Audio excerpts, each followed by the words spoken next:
Okey, hari ini kita masuk bahagian B. Okey, bahagian B ada 45 markah, 5 soalan. Jawab semua soalan dalam bahagian ini. Okey, lukis dan lorekkan rantau yang memuaskan. X lebih besar atau sama dengan kosong, Y lebih besar atau sama dengan kosong, dan ketersamaan linear berikut pada sata kertas yang disediakan pada ruang jawapan. Dia sudah bagi 2Y lebih besar sama dengan X tambah 2 dan 5X tambah 4Y lebih kecil daripada 40. Okey, sebelum kita nak lukis, nak lorek rantau, kamu kena cari dulu dia punya titik dan buat dulu garis. Kita buat dulu yang pertama ni, 2Y sama dengan X tambah 2. Okey, lepas tu kita pindahkan 2 tu supaya kita dapat Y. Kamu akan dapat X per 2 tambah 2 per 2. Okey, darab pindah dibahagi. Jadi dapat Y sama dengan 1 per 2X tambah 1. Itu persamaan yang pertama. Kita tukar pergi sama dengan sebab kita nak cari titik dan nak lukis garis lurus. Okey, sama macam kita pernah belajar selama ni. Buat tabel X, Y. Pilih 2 nombor saja. Paling senang pilihlah nombor apa? Kosong lah senang. 0 dengan 4 atau 0 dengan 8. Mana-mana yang kamu suka lah. Okay. Jangan terlampau tinggi pula dia punya nombor ni ya. 02, 04, 06, 08 terpulang pada kamu. Okey, jadi macam mana nak buat ini? Ambil kalkulator saja. Mula-mula gantikan X sama dengan 0. Bila X kosong, berapakah nilai Y? Ya. Jadi gantikan X dengan 0 dulu. Sedangkan 1 per 2 ini 0 tambah 1. Kalau begini tak perlu guna kalkulator lagi kan. Ini dah jadi 0, jadi Y sama dengan 1 terus. Satu lagi gantikan X dengan 8. Okey, boleh kira guna kalkulator ataupun terus kamu potong pun boleh. 2 dengan 8 boleh potong. Ini 1, ini 4. Jadi 4 tambah 1 sama dengan 5. So Y sama dengan 5. Itu untuk persamaan yang pertama. Okey, kita tengok dulu persamaan yang kedua pula. 5X tambah 4Y lebih kecil daripada 40. Jadi sama juga macam tadi. Kita jadikan Y di depan. Jadi 4Y pindahkan 5X tu akan jadi negatif 5X tambah 40. Okey, pindahkan 4. Negatif 5X per 4 tambah 40 per 4. Sebab ini darab, pindahkan jadi bahagi. Jadi Y sama dengan negatif 5 per 4X tambah 10. Okey, dapat macam tu kan. Sama juga cara dia macam tadi. X, Y 0 dengan 8 juga cikgu pilih dua-dua sama. Jadi bila Y kosong, X berapa? Bila X kosong, Y berapa? Ini kosong, jadi Y 10 lah kan. Jadi bila satu lagi, bila X sama dengan 8 tambah 10, jadi Y jadi berapa? Okay, kita potong-potong saja. 1 tu 2. Negatif 5 darab 2, 10. Negatif 10 tambah 10, kosong. Kalau kamu tidak pasti, kamu kira pakai kalkulator. So, kita dapat Y sama dengan 0. Kita dapat gitu. Kita tengok buat yang pertama dulu. Bila X kosong, Y 1. Bila X kosong, Y 1. Kat sini lah. X kosong, Y 1. Yang kedua, bila X 8, Y 5. Bila X 8, Y 5. Mana 5 di antara 4 dengan 6. Okey. Lepas tu nak garis. Nak garis tu kena hati-hati. Kena tengok simbol. Dia gunakan simbol lebih besar dan ada tanda sama dengan. Kalau tanda sama dengan, dia ialah garis padu. Jadi kamu garis sahaja dia. Garis sambung. Pakai pensel dan pakai pembaris je kalau lukis. Okey, lepas tu garis yang kedua pula. Yang ini. Garis yang kedua yang ini. Bila X kosong, Y 10. Bila X kosong, Y 10. Sini. Satu lagi bila X 8, Y kosong. Kat situ. Dan jangan lupa tengok dia punya simbol tak ada sama dengan, maksudnya ia adalah garis putus. putus-putus. Jadi kamu sambungkan, tapi mesti garis putus-putus. Sebab dia tak ada tanda sama. Tak ada tanda sama dengan macam tu. Dapat dah macam tu kan? Jadi kamu tulislah. Ini ialah 2y sama dengan x tambah 2 yang kita buat tadi. Mula-mula. Yang ni. Itu lagi ialah 5x tambah 4y. Yang ini 5x tambah 4y sama dengan 40. Bila garis lurus digunakan sama dengannya. Okey. Lepas tu kita tengok bahagian mana yang kita nak lorek. Tu pun tengok simbol. Tengok simbol nak lorek bahagian mana. Okey. Dia kata 2y lebih kecil atau sama dengan x tambah 2. Lebih kecil. Sorry. Lebih besar. Lebih besar maksudnya ini garis itu. Ini garis itu. Lebih besar dia berada di bahagian atas. Paling senang kamu buat nombor lah juga macam set. 1, 2, 3, 4. Okey, ada 4 bahagian mana kita nak lorek. Belum tahu lagi. Okey, untuk 2y lebih besar atau sama dengan x tambah 2. Okey, tengok garisan ini. Lebih besar tengok di atas. Ada nombor 1 dan nombor 2. Betul kan? Okey, untuk 5x tambah 4y, dia kata lebih kecil dari 40. Lebih kecil dari 40. Maksudnya, ini garis itu lebih kecil, dia berada di bahagian bawah. Nombor 1 dan nombor 3. Bila kita tengok nombor ni. Okay, sebab kita mau lorekkan bahagian yang sama. Jadi, kita ambilkan nombor yang sama. 2 dengan 3 tak perlu. Nombor yang sama saja. Jadi, kita lorekkanlah 1. Okay, itu jawapan dia. Untuk A. Okay, soalan B pula. Dia cakap apa soalan B? Soalan B, berdasarkan rantau yang kita lorek ini, tentukan sama ada titik-titik berikut memuaskan sistem ketaksamaan linear atau tidak. Dia tanya titik A, 2, 4. B, 4, 5. C, 6, 8. Sama ada titik-titik ini memuaskan ke tidak. Maksudnya ada tak titik itu dalam yang berlorek tu. Jadi kita cari satu-satu. 2, 4 mana? 2, 4 kat sini. Okey, 2, 4 dapat sudah. Yang A, 2, 4. B, 4, 5. 4, 5. 4, 5 dia berada di sini. B. C ialah 6, 8. 6, 8. Kat sini C. Jadi adakah ketiga-tiga titik itu memuaskan ketaksamaan linear itu?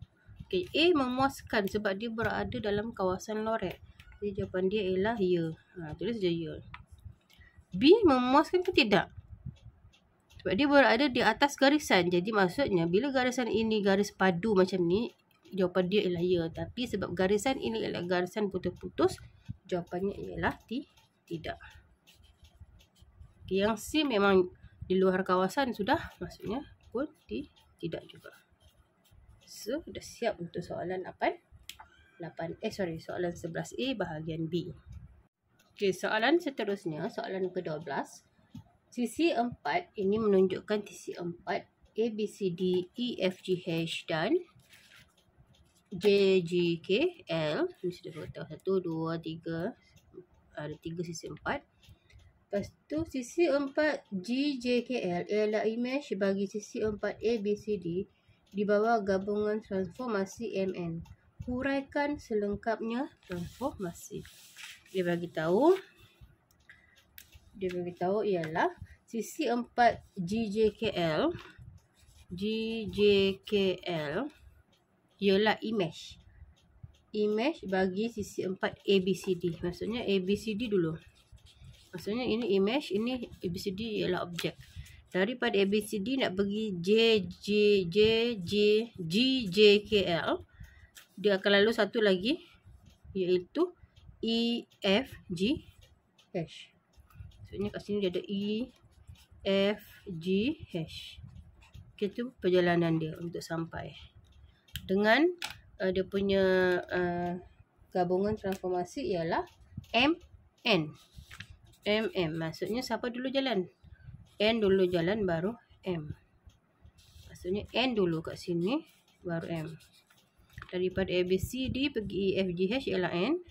Daripada EFG pergi GJKL ialah M. So kita cari dulu N. Untuk cari N, kita kena tahu, maksudnya daripada ABCD pergi EFGH ini, yang kecil dengan yang kecil ini, dia gunakan apa? Kita cuma ada 4 sahaja. Translasi, pantulan, putaran dan pembesaran. Bila tengok begini dia jadi terbalik. Bila terbalik maksudnya dia ialah pantulan. Okey, pantulan. Terbalik kan? AB kat sini, ini jadi kat sini. Terbalik dia macam. Kalau kamu lipat ini, tengok. Dia akan berjumpa begitu macam cermin. Jadi sekarang kita nak cari di manakah cermin dia.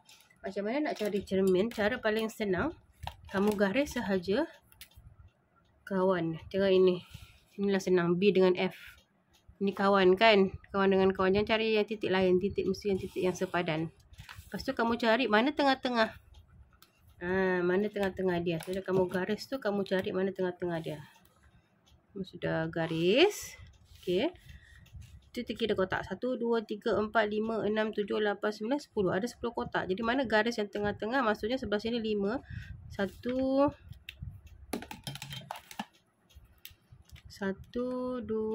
3, 4, 5. Sini pun 1, 2, 3, 4, 5. So tengah-tengah mana? Okey, dapat sudah tengah-tengah tu ialah dia punya paksi pantulan di mana? Di sini. Okey, paksi pantulannya di sini. Kita tengok ini garis ini dia kena pada siapa? Dia kena pada paksi X. Maksudnya garis ini ialah garis X sama dengan berapa? Berapa kat sini? 1. So ini ialah garis X sama dengan 1. Itu terdapat. Kamu tulis dia punya nama. Apa kita nama dia? Pantulan kan? Pantulan tu dah dapat 1 markah. Dan tulis paksi dia pada garis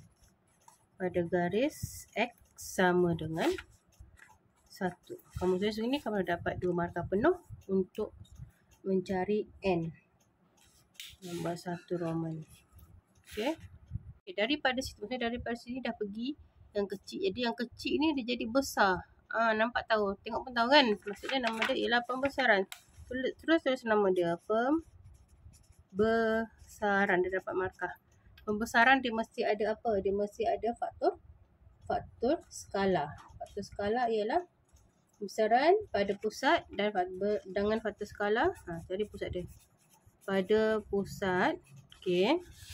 Nanti kita cari berapa pusat dia. Dengan faktor skala.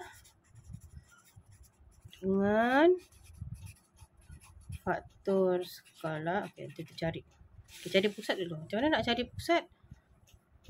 Cari pusat senang sahaja. Mana dia berkongsi titik? Yang kecil dengan besar ni mana yang titik dia sama? Sini kan G. G dia di sini. Yang kecil pun sini. Yang besar pun sini. Jadi inilah jawapan dia. G. Pada pusat G. G tu apa dia punya ni? 5, 7. 5, 7 dapat sudah. Ataupun kamu tulis 5, 7 pun tak tulis G pun dapat markah penuh juga. Okey. Dengan faktor skala ialah panjang imej bahagi panjang objek. Okey. Panjang imej yang ini yang besar, cari yang garis senang. Yang garis segini senang. Panjang imej bahagi panjang objek. Ataupun guna yang kecil pun boleh, guna ni pun boleh, tak masalah. 1 kamu gunalah LK imej bahagi dengan panjang objek. F. Ini untuk cari faktor skala. Panjang imej bahagi panjang objek. Panjang imej 1, 2, 3, 4, 5, 6, 7, 9, 10, 11, 12. Panjang objek ialah 1, 2, 3, 4. 12 bagi 4 dapat 3. Okey, maksudnya dia membesar sebanyak 3 kali. So dengan faktor skala 3. Kita dapat dah jawapan dia. Pembesaran pada pusat G 5, 7 dengan faktor skala 3. 1 markah kat sini, 1 markah kat sini, 1 markah kat faktor skala. So kamu akan dapat 3 markah penuh. Okey, kita lihat pula soalan B. Diberi bahawa sisi ABCD mewakili kawasan dengan luas 40 meter. Hitung luas kawasan berlorek. Jadi kita tahu kat sini dia bagi sini 40 meter. Jadi nak cari luas kawasan berlorek. Jadi macam mana nak cari luas kawasan berlorek? Dia ada rumus kita. Kita gunakan rumus luas imej sama dengan K kuasa 2 darab dengan luas objek. Okay, load image kita tahu berapa? Kita tak tahu berapa kan load image. Jadi cara dulu luas image. Load image tu maksudnya yang semua ni. Semua yang besar ini. Okay, luas image ialah sama dengan K ialah faktor skala. Faktor skala tidak dapat 3 kuasa 2 darab dengan luas objek dia sudah bagi 40. Kamu akan dapat 360 meter. Jadi luas kawasan Blorek maksudnya kena tolak dengan luas yang besar itu 360 darjah. 360 meter. Kena tolak dengan luas objek 40 yang tidak berlorek ini. Tolak. So kamu akan dapat 320 meter persegi. Okey. Itu sahaja. Dah siap untuk soalan nombor 12. Okey, soalan yang ke-13. Jadual 2 menunjukkan maklumat tentang insurans kebakaran yang dibeli oleh Encik Halim untuk rumahnya. Okey, jadi dia ada butiran dia. Nilai boleh insurans rumah jumlah dia RM420,000. Peruntukan deductible RM2,800. Peruntukan co-insurance 75% daripada nilai boleh insurans harta. Maksudnya daripada sini dia ada nilai boleh insurans rumah dia RM420,000. Dia mahu buat apa ni? Okey. Hitung jumlah insurans yang harus dibeli oleh Encik Halim. Maksudnya, okey, dia kata tadi peruntukan co-insurans 75% daripada nilai boleh insurans harta. Maksudnya harta tu rumah lah. Rumah dia lah. 75% daripada maksudnya darab dengan RM420,000. Okey, insurans harta maksudnya itu rumah dia ya. Jadi kamu akan dapat RM315,000. Okey, itu untuk soalan A. Okey, soalan B. Rumah Encik Halim telah mengalami kebakaran dan menyebabkan kerugian berjumlah RM39,000. Jadi hitung bayaran pampasan yang akan diterima oleh Encik Halim jika dia menginsurankan rumahnya. Okey, maksudnya dia rugi RM39,000. Jadi nombor 1 pada jumlah insurans yang harus dibeli. Okey, sudah beli kan insurans tadi. Okey, jadi rugi RM39,000. Maksudnya kat sini RM39,000. Berapakah pampasan dia? RM39,000. Kamu kena tolak dengan peruntukan deductible. Deductible dia berapa ribu? RM2,800. Akan dapat RM36,200. Okey, untuk menjawab soalan tadi tu, kamu boleh rujuk buku teks muka surat 87. Ini ya. Kalau jika nilai insurans kan sama dengan jumlah insurans yang dibeli, jumlah kerugian tolak dengan deductible. Macam soalan A tadi, B1, jadi tolak terus je dengan deductible. Tapi jika nilai insurans ni kurang daripada jumlah insurans yang harus dibeli, ini dia ada dia punya rumus. Okey, sama juga kalau mengalami kerugian menyeluruh, maksudnya dia lebih daripada jumlah insurans dia. Okey, ada juga rumus dia. Muka surat 87 untuk rujukan. Okey, bila kita tengok soalan B2, dia kata rumah Encik Halim terbakar RM39,000 kan. Jadi suruh hitung dengan jumlah RM200,000. Maksudnya jika nilai yang diinsurankan itu RM200,000, ni kan, RM200,000 itu adalah kurang daripada jumlah insurans yang harus dibeli. Jadi kita dah kira RM315,000. Kurang kan? Okey, jadi kalau kurang, rumus dia ialah sama dengan jumlah insurans yang telah dibeli. Berapa yang kamu telah beli? Yang telah dibeli ialah RM200,000 bahagi dengan jumlah insurans yang harus dibeli. Maksudnya dia beli insurans tu RM200,000 saja, dia tidak beli RM315,000. Darab dengan jumlah kerugian, berapa rugi tadi? RM39,000. Tolak dengan deductible. Deductible ialah RM2,800. Ambil kalkulator dan kamu kira. Kamu akan dapat. Jadi kamu akan dapat jumlah dia ini. Kamu dah darab, tolak dengan deduct table, dapat 21961.90. Jadi apa-apa hal rujuk buku teks ada dalam buku teks dia punya rumus. Kita lihat C. C baru cakap rumah Encik Halim telah mengalami kerugian menyeluruh. Ini kalau kerugian menyeluruh dan nilai yang diinsurankan ialah RM25,000. Berapakah bayaran pampasan yang akan diterima oleh Encik Halim? Boleh juga rujuk buku teks muka surat 87.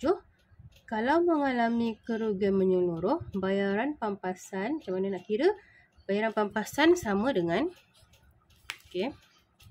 bayaran pampasan sama dengan jumlah insurans yang telah dibeli.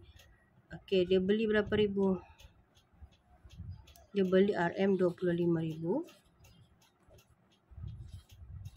250,000, bukan 25,000. 250,000.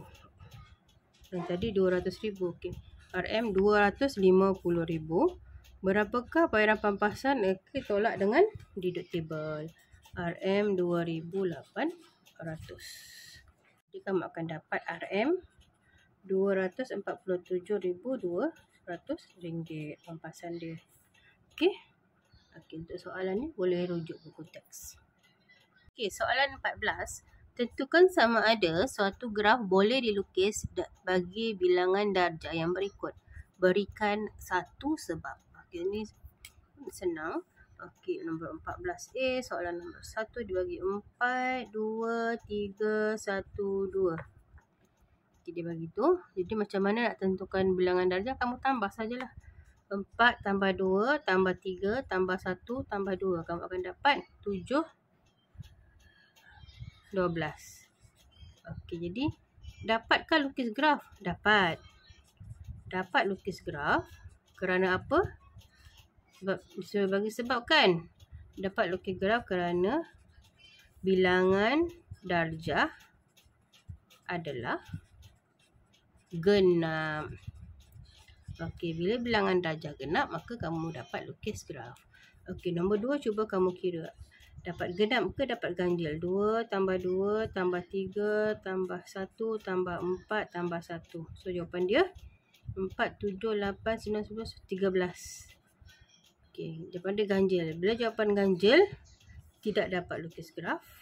Tulis tidak dapat lukis graf kerana bilangan darjah adalah ganjil. Itu cara jawab dia untuk soalan 14A. Untuk soalan B, darjah 6 menunjukkan graf tak terarah berpemberat. Pemberat tersebut mewakili graf dalam meter antara bucu. Jadi soalan dia pertama, hitung bilangan darjah bagi graf itu. Jadi bilangan darjah adalah sama dengan 2 kali bilangan tepi. Dah tahu kan? Tepi ada berapa? Kira tepi ada berapa? 1, 2, 3, 4, 5, 6, 7. Jadi tepi ada 7. Jadi bilangan darjah maksudnya sama dengan 2 kali bilangan tepi. So kamu akan dapat 14. Dapat sudah soalan nombor 1. Dia sudah bagi macam ni tadi kan soalan tu. Jadi lengkapkan darjah 7 dalam ruang jawapan bagi membentuk satu pokok dengan jumlah jarak yang minimum. Kemudian hitung jumlah jarak minimum itu. Jadi untuk ini dia kalau ada 1, 2, 3, 4, 5 bucu. Maksudnya tepi dia mesti ada kurang 1 daripada bucu. 4 lah. Maksudnya kita kena buang berapa? Kena buang berapa tepi? Buang tepi ada 1, 2, 3, 4, 5, 6, 7. Ada 7, so kita kena buang 3 tepi. Sebab dia mahu yang minimum, kamu buang dulu yang maksimum, yang nilai paling banyak. Tapi kena hati-hati juga ya. Kita tengok dulu. Tengok paling banyak adalah 10. Kamu buang 10. Buang 8. Buang 9. Dia akan tinggal 4 kan. Dia akan jadi AE. AD. Dia akan jadi macam tu. 5, 7. 5, 7. 3, 5. Sebab kita dah buang tu, jadilah pokok ini. Jadi pokok ini dapatlah markah dia. Lepas tu jumlah jarak sama dengan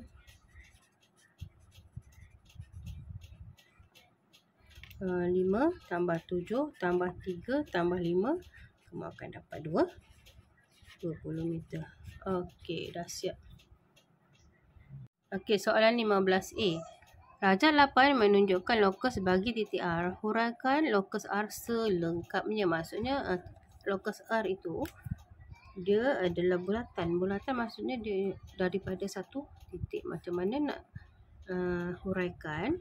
Jadi tulis sebalik. Lokus bagi titik R ataupun lokus titik R sentiasa bergerak dengan jarak 10 cm dari O. Dari titik O. Itu saja jawabnya. Okey, kita lihat nombor 2. Rajah 9 menunjukkan segi empat sama PQRS. Garis AC dan BD masing-masing ialah garis yang membahagi tengah sama garis PQ dan QR. Nyatakan lokus bagi titik yang berjarak sama dari garis lurus PR dan QS yang bersilang di O. Okey, dia mahu nyatakan lokus bagi titik yang berjarak sama dengan garis lurus PR. Okay, kamu cari mana garis lurus PR. PR ialah ini. Okey, itu PR. Dan QS. QS mana ini? Jadi soalan dia, nyatakan lokus bagi titik itu yang bergerak sentiasa di sana. Jadi mana? Ini senang saja. Bila kamu jumpa yang begini, jadi lokus dia mana? Lokus dia kamu, kalau jumpa darab, lokus dia jadi tambah. Ingat itu je. Bila jumpa darab, lokus dia jadi tambah. Bila jumpa tambah, lokus dia jadi darab. Jadi lokus dia yang tambah ni, garis garis AC dan garis BD. So jawapan dia kamu tulis sahaja garis AC dan garis BD. Dapatlah jawapan dia. Okey, untuk soalan yang B, Rajah 10 menunjukkan sebuah trapezium KLMN. Jadi pada Rajah 10 ini dia suruh lukis lokus bagi titik X yang bergerak dengan jaraknya sama dari titik K dan titik N. Okey, clue dia dari titik K, dari satu, clue dia titik K dan titik N. Ada dua titik. Titik K dan titik N. Jadi kamu cari mana K mana N. Tanda dulu. Titik K dengan titik N. Okey. Titik K dengan titik N. Bila ada dua titik, maksudnya lokusnya di mana? Okey. Titik macam tu. Di manakah lokus dia? Lokus dia ialah di tengah sini. Dengan jarak ini adalah sama. Ini lokus dia. Okey, jadi kalau titik tu macam ni, mana lokus dia? Lokus dia di tengah-tengah macam tu. Yang penting jarak ini adalah sama. Okey, jadi maksudnya yang ini, bila kamu ukur ini, ada berapa K pergi N ni berapa cm? Kamu kena ukur betul-betul. K pergi N ada berapa cm, kamu ukur betul-betul. 3 cm. Jadi kalau tengah-tengah, maksudnya dia di mana? Di 1.5. Sini pun kamu ukur 1.5 supaya nanti kamu garis, jangan keluar garisan dia, mesti di dalam trapezium. Nampak ni? Ini ialah, dan labelkan ini ialah lokus X. Okey. Yang kedua, apa clue dia? Kita kena tahu apa clue dia. Yang kedua, lukis lokus sebagai titik Y yang bergerak dengan jaraknya sentiasa sama dari garis. Okey, tu titik.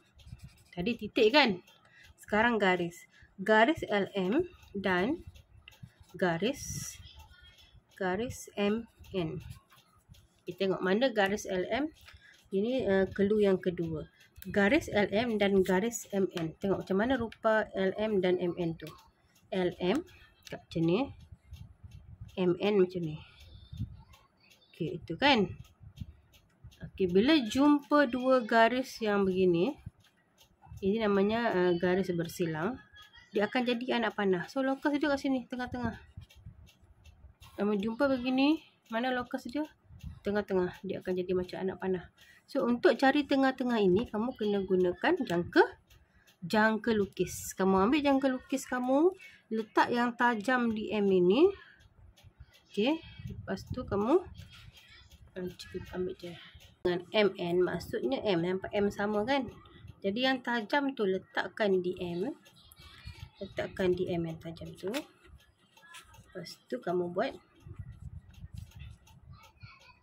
Okey, satu di sini garis LM, satu lagi di garis MN. Atau bagus lagi terus. Jangan ubah ni ya. Lepas tu kamu akan dapat satu di sini, satu di sana. Lepas tu kamu kasih besar sikit kamu punya jangka lukis ni. Besar sikit. Okey. Nampak titik ini yang bersilang tadi tu kan? Satu. Satu lagi yang ini. Dengan jarak yang sama. Jangan ubah dia punya kedudukan ini. Sebab kita mau cari yang bersilang ni. Nampak ni bersilang ini. Baru kamu sambung dengan M. Yang bersilang itu. Sambung dengan M. M ni sambung dengan bersilang. Tapi jangan keluar garis. Agak-agak je dari mana. Okey, sampai situ. Itu ialah lokus Y. Okey, dapat satu markah. Lepas tu, kata yang ketiga, tandakan titik persilangan lokus X dan lokus Y dengan simbol bulat dan pangkah. Mana bersilang? Sini. Tanda simbol bulat dan pangkah. So, kamu akan dapat 3 markah penuh kat situ. Selesai bahagian B.